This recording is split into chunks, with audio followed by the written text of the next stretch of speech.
So the first order of business is making the frittata.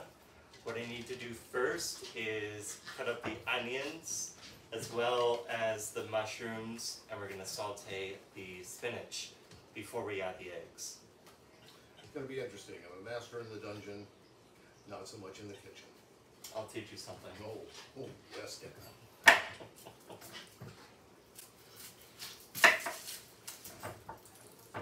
So, how do you keep from crying when you're working with onions? Occasionally come up, and sometimes pain is pleasure. Absolutely, absolutely. How are you enjoying Los Angeles? It's my first time in Los Angeles. Welcome.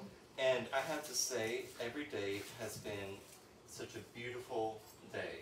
Mm-hmm. I don't think I've ever seen 8 consecutive days of sunshine just like this anywhere else, Yeah.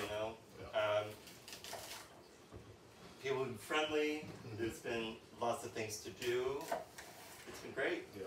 Yeah, it's just hell no one should have to live here. I know. I don't know why people are... Other than the whole water issue, I think we're all right. And fortunately, like the rest of the country, my rights here are not receding faster than my hairline, so. That is something, to keep in mind. Absolutely. So what are we doing now?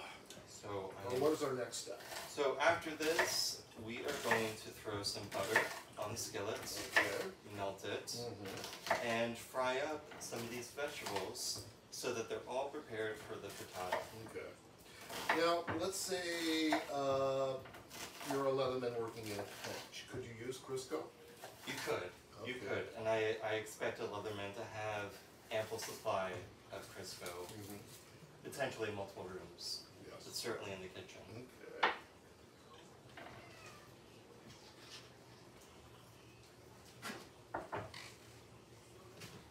And we may, from time to time, have an additional special guest. Pearl has come into the kitchen. She owns the house. She allows the rest of us to live here. She has trained us quite well.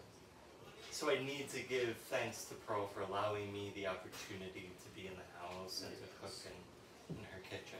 As long as she's fed, she'll be happy. Now, is melting the butter something I can handle? I think so, right? Okay. I'm sure. All right, all right. So if you could, I don't know if the skillets are too hot, Mhm. but if you could remove the top two and keep the other one. Yes, sir. Thank you, sir.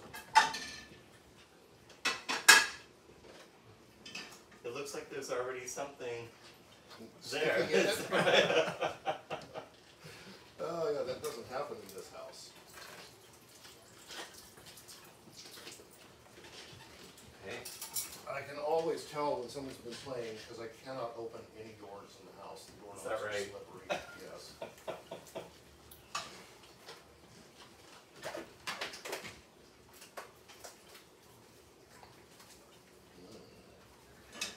Now, I am from the South. I love butter. So perhaps I need to add more butter, is that what you're saying? You know.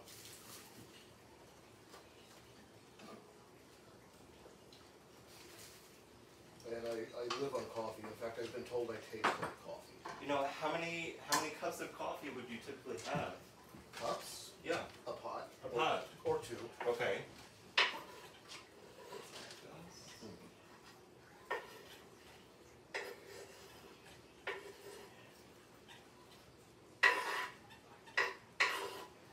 And while that's going, I'm sure you could find a spatula or something.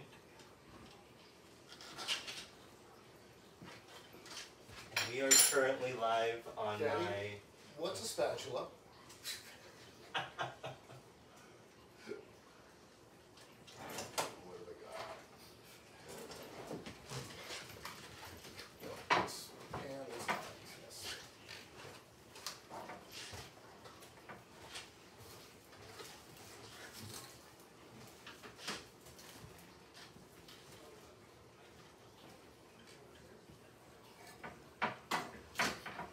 And one thing I find interesting, I spent a lot of my youth in South Florida Okay. and Kentucky. Cooking with gas is a foreign concept to me. I'm really used to using electric. Are there any tips you can give anyone? On cooking with gas? Yeah.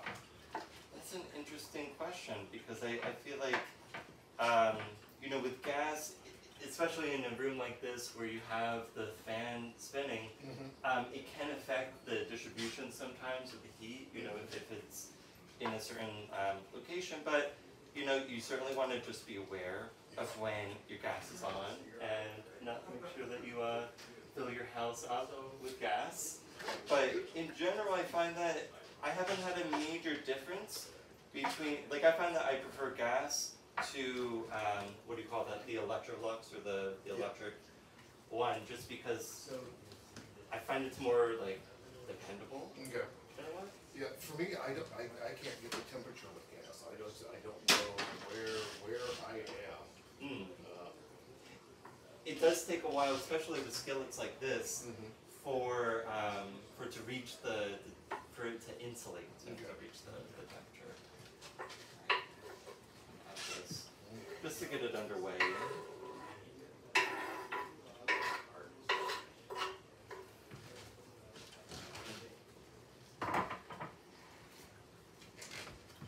For a second. Okay, so for those of you who have never been here before, this house is a very, very active environment. We have two artists in residence here with us, and 3 people living here. So plus we also give tours. So from time to time you may actually see normally dressed people walking through the frame. Of course, for me, this is Thursday. This is normal.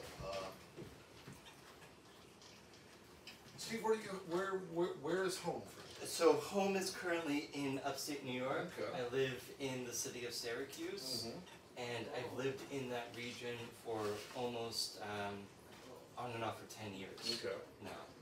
So it's quite a different atmosphere than LA. Yeah, we can, particularly here, we are in a very insulated community. Like I said, this is not special dress. This is my Thursday. Yes. This is how I go to the grocery store. Maybe not the meerkat, but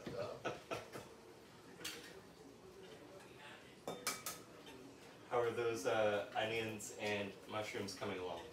I believe they're looking good. I'm going to need your expertise to check in here. I think that they need some more time. If you want to add some salt and pepper on that would be great.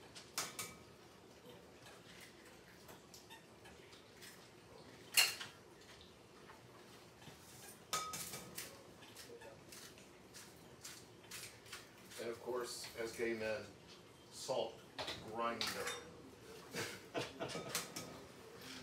Not a salt shaker.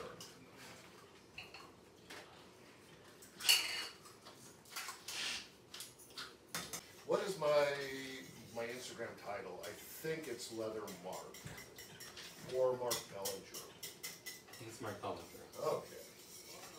Yeah, shows you how much attention I pay to it. So have you had a Hollywood moment yet? I think this is my Hollywood moment. Okay. You know. Okay. I don't think we saw any celebrities. It's not like I was pursuing that, but you know, it just happens. It happens.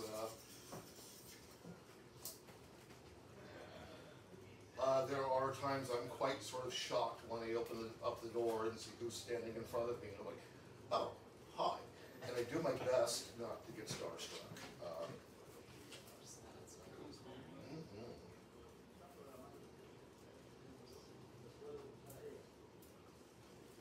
Does this go a little bit higher? Oh yeah, like I said, I don't know gas. I have to trust you. Okay. Let's go this. There you go. Let's increase it. All right. And do I just keep looking pretty and I stirring think this? so, that's all you Good, need to do. Good, I That's can all do I'm that. asking of you. All right, okay. I can look pretty in leather, that's not hard. All right. I was out with a friend once and she went, damn, you look good. Oh, honey, this is $10,000 worth of dead cow. It's hard not to look good. Ooh, sizzling now. All right. Now you're in your element, right? Yeah, we're getting hot. All right, let's just, hey. It's Saturday, it's noon. Are they still? There's still a little hot, so I'm gonna grab this guy. Yeah. You know, another interesting thing, I mean, I do cook a little. Yeah. My grandmother was huge on the iron skillets, that's all she had. I just started with the non-stick stuff because it's easier for me to clean. But dear God, food tastes so much better It does. when it's done this Yes. way. And you know, if you take care of these, they last forever. I mean, Generations. you don't need to buy a new one every year or two. Or use plastic in them, yeah. But the copper, I've noticed, that will cook much faster. Oh, sausage. Now we're unpacking the sausage. I did not make it myself. I just went to the frozen pantry and picked up all of these little sausages that were there. I don't think your sausage is little.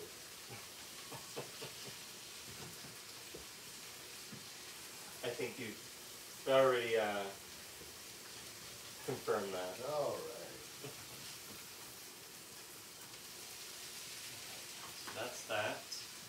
Is it spicy? Is it mild? Is So it there tender? is a mixture. So I have two flavors. One is chicken and one is turkey. But they're not infused with any particular flavor, so they're going to be on the mild side.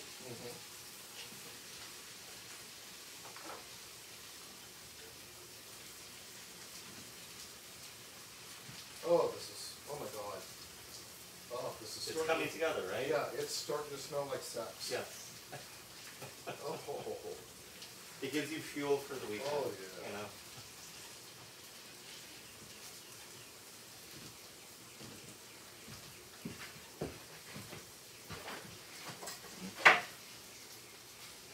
Odd question.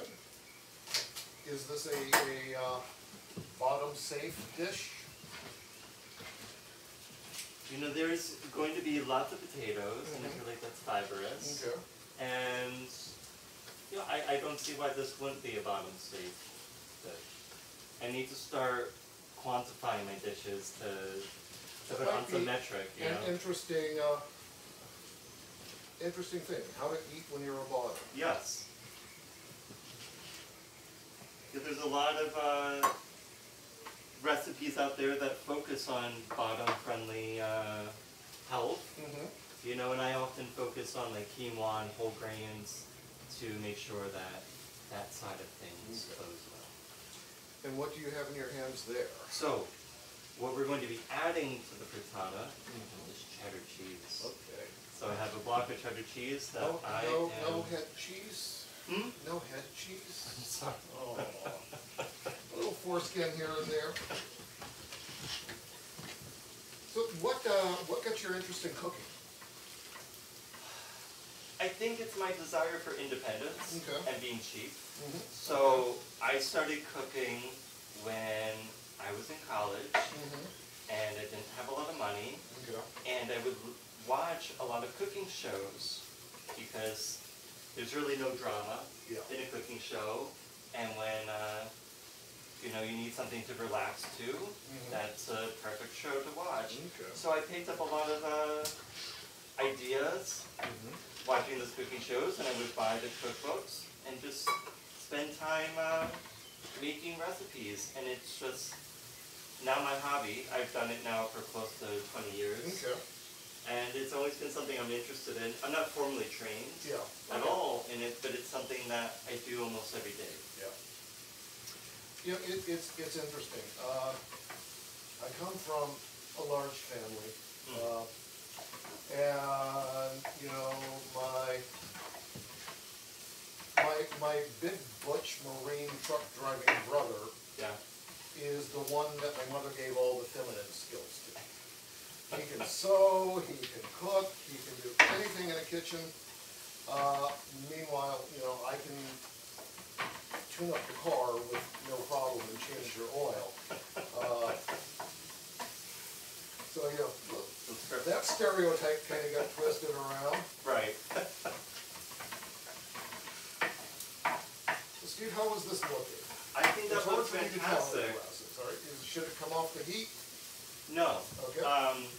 What I would like you to do is turn the heat down just a little bit. Yes, Daddy. And we're going to add just a tiny bit more butter to that.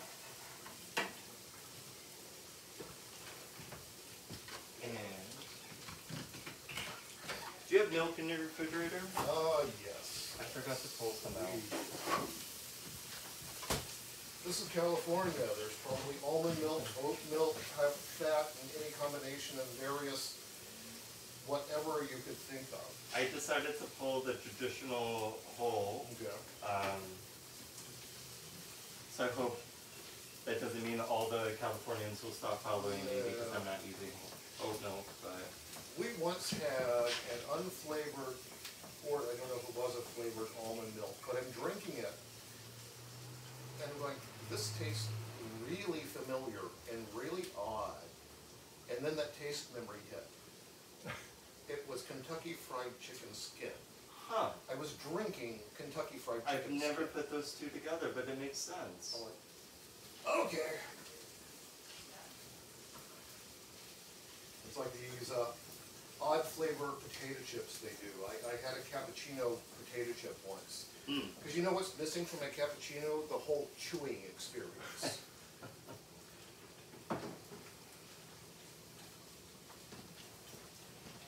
Okay, so what we're going to do now is we're going to add the egg mixture onto those cooked vegetables.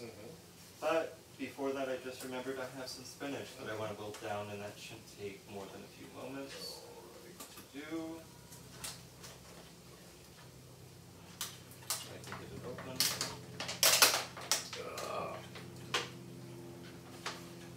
Hey guys. Hello. Sorry if we're kind of ignoring you.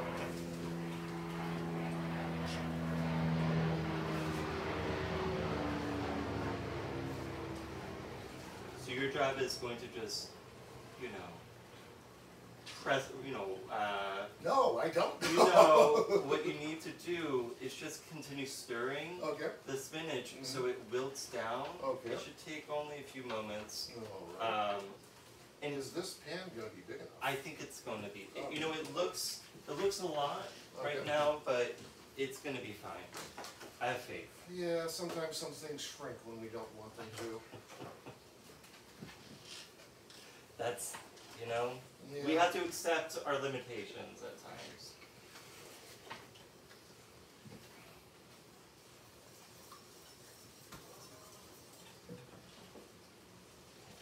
So when that is wilted, I'm going to let you do the honors, assuming that there is space after it's wilted, to pour the egg mixture.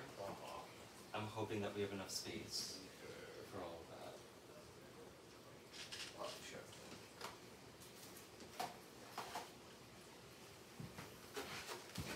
You know, I am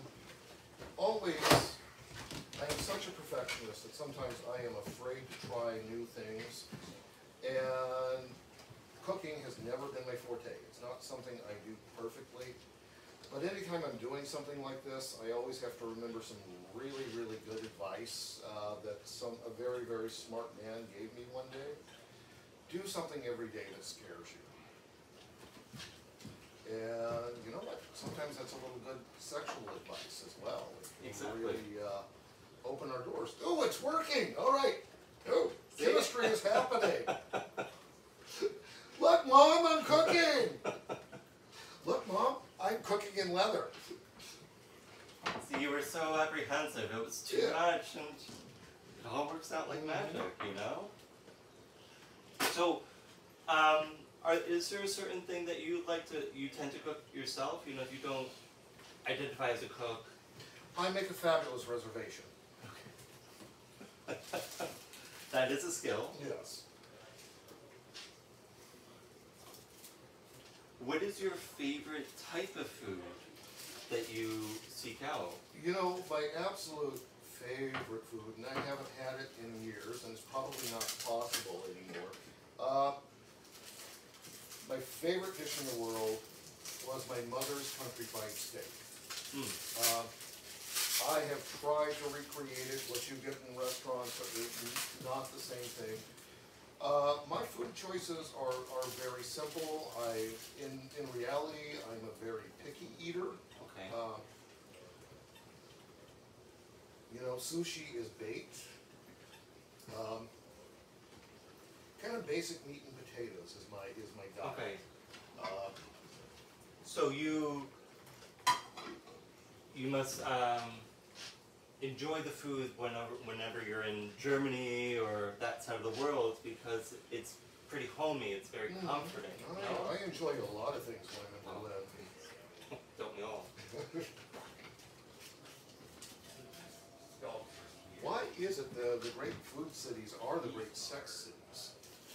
Amsterdam, San Francisco, even Los Angeles. Yes. There's something that, you know, together, you know, sex and food, they go together. There's a passion of life there. Yeah. Well, both are nourishing, both are required. Ooh, my stomach is growling. That's a good sign.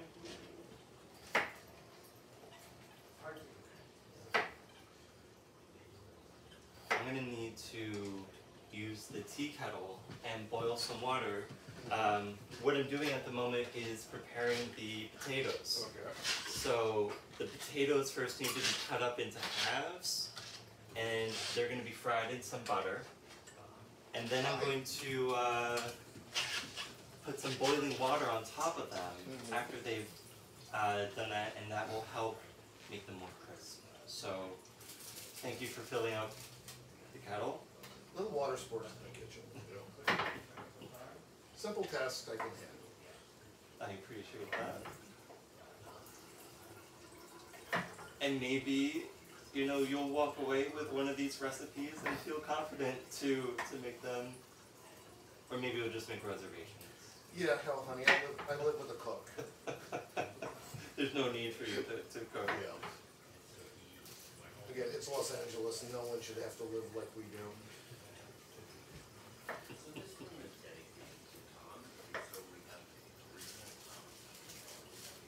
He's thinking about going on vacation. I'm thinking about chaining him to the cage in the dungeon.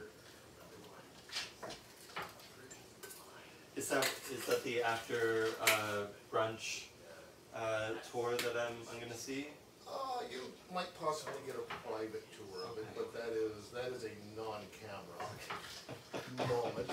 Some things in this house do have to remain private. Not much, but some.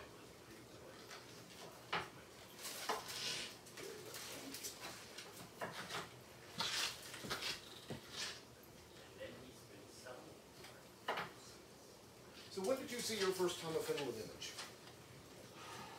That's a great question. I certainly saw Tom of Finland when I was in high school, you know, and it was during the early days of the internet. But I remember seeing gay magazines, and I can't think of the names at the top of my head, but I remember seeing images that later on I realized was Tom of Finland, but I didn't know that it was Tom of Finland. Does that make sense? Yes. Because he's in a lot of places, but you may not, as a teenager, just didn't know the name. Okay. When did you realize you were kinky? I think I've always been kinky. Yeah, I think we're born this way. And it's been an evolution of accepting that side of myself. But I think that it's always been there. Like, especially when I reflect back on earlier experiences, like there's always been a kinky side to things that I've always been interested in exploring. Did you have kind of a second coming out as a Leatherman? Yes. Okay. Yes, and I feel like my Instagram account actually has helped facilitate that, because I feel like I've always kept my leather side separate from my professional or public side. Yeah. And, you know, I feel like that is psychologically, like it can cause issues. Because you end up having these two selves. And what I wanted to do, and this really is what happened during COVID, was the melding of, you know, bringing these entities together. Yeah. And that's what this whole Leather Cook project has really helped me to do, is to introduce leather, which is something that we often associate with the bedroom, let's say, in a more domestic space, because I feel like you're a leather person, not just within a dungeon setting, let's say, but really all the time. Okay. What about you? Tell me a little bit about your story. Well, I was kinky before I was gay, if that's possible. They both happened at the same time. I hit a point where my body started changing. And at the same time that is happening, I'm doing weird things with my brother's football gear and belts. And it feels good. Oh my god. Oh my god. Yeah. And one day I'm in my room with the shoulder pads, this big silver jacket over it, all these belts strapped on me, Yeah. and I'm playing with my dick. And something happened. I had no idea. It was scared me to death, but holy shit, it was the best experience of my life.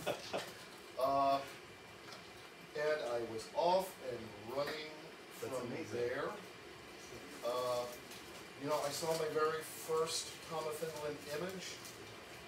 Sometime around there, this lonely, kinky kid in Kentucky who was different than the other boys, and was even more different than the other boys who were different. And I remember seeing that image and going, well, hell, there's at least one other person out there who's interested in this stuff. And that particular drawing happened to be a drawing of Dirk Daner, who was Tom's partner, Tom's lover, the owner of this house, and was actually talking in the next room. So I live with that actual man. I work for that actual man.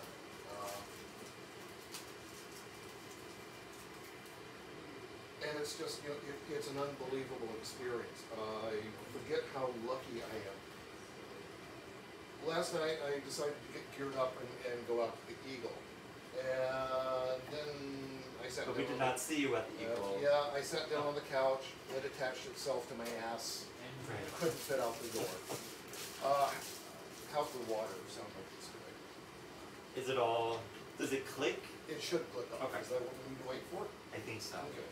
And then I start feeling kind of guilty, because I got to remember those people that live out there in those poor little square landlocked states who have to drive, 100 miles to a local leather bar, Right.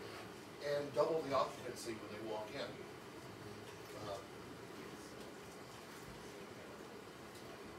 It's just, I forget that perspective sometimes. Yeah, I mean, it's easy. In LA, you see that there's such a large leather community, and this is something that I find that in upstate New York, there is fragments of a leather community, and I'm hoping that eventually it will be more cohesive. But it needs leadership. It needs, events and things like that for people to come together. But I look at LA and I say, okay, that's something that the smaller cities should aim towards having more of a community sense. I think this Tom of Finland house kind of helps you know, in some way bring that together. Yeah. Well, that is one of our purposes. We are kind of a safe space.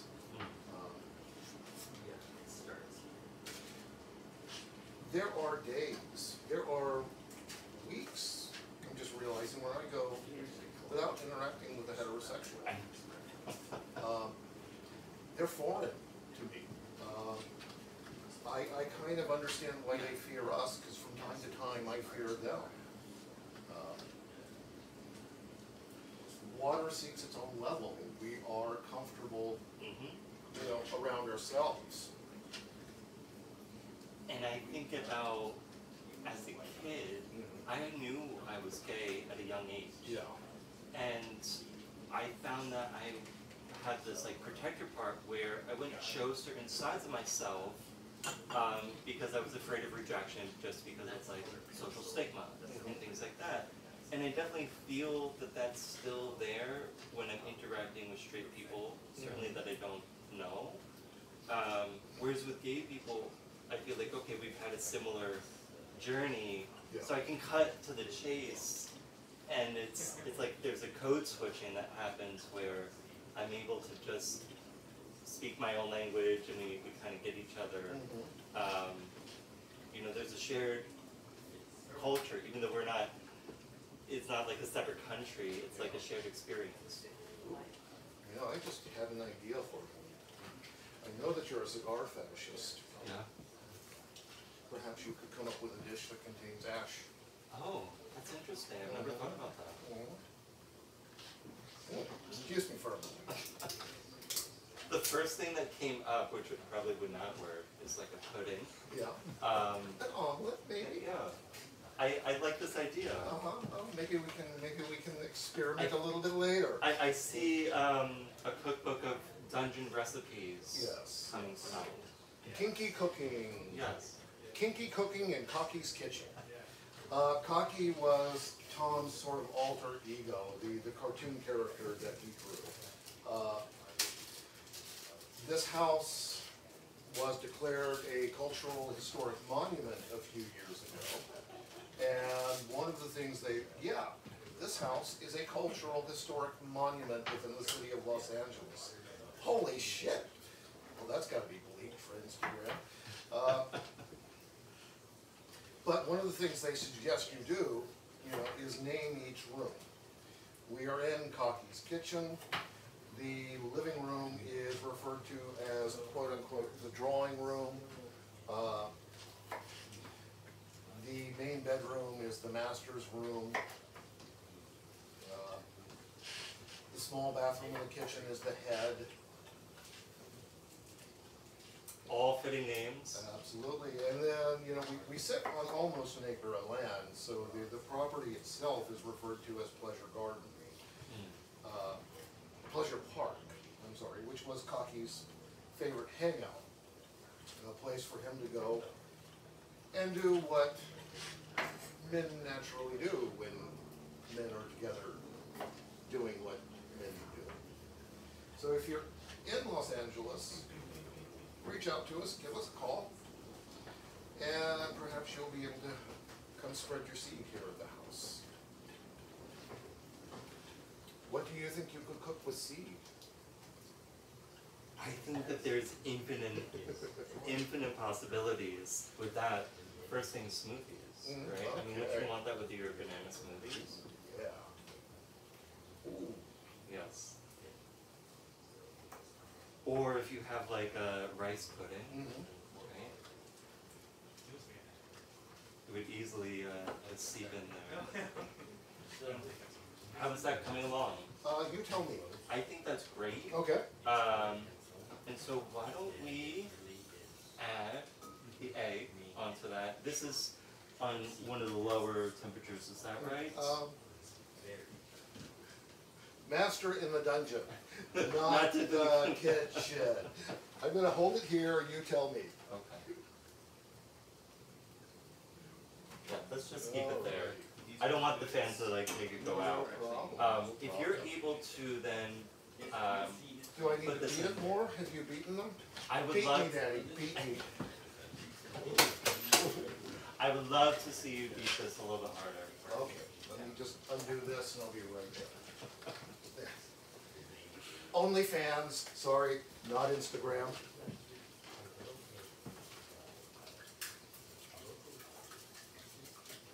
Interesting, this has already sort of started to cook just from being sitting. I noticed, yeah.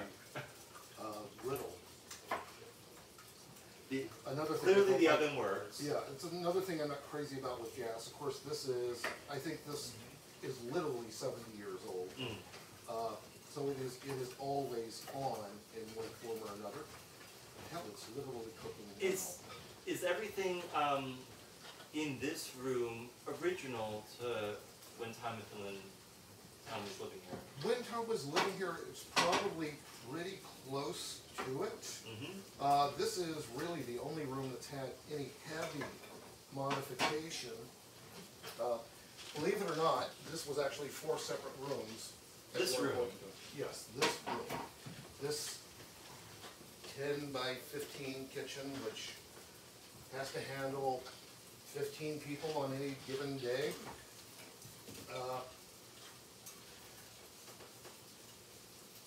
Yeah, this probably hasn't been touched since Tom was here. Oh yeah, that's look nice. at that. Woof. Do we need this bowl again? I don't think we will. You know, just make it even.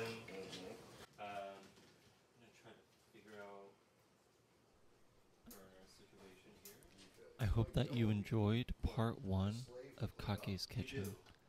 Part 2 will be released in a few weeks.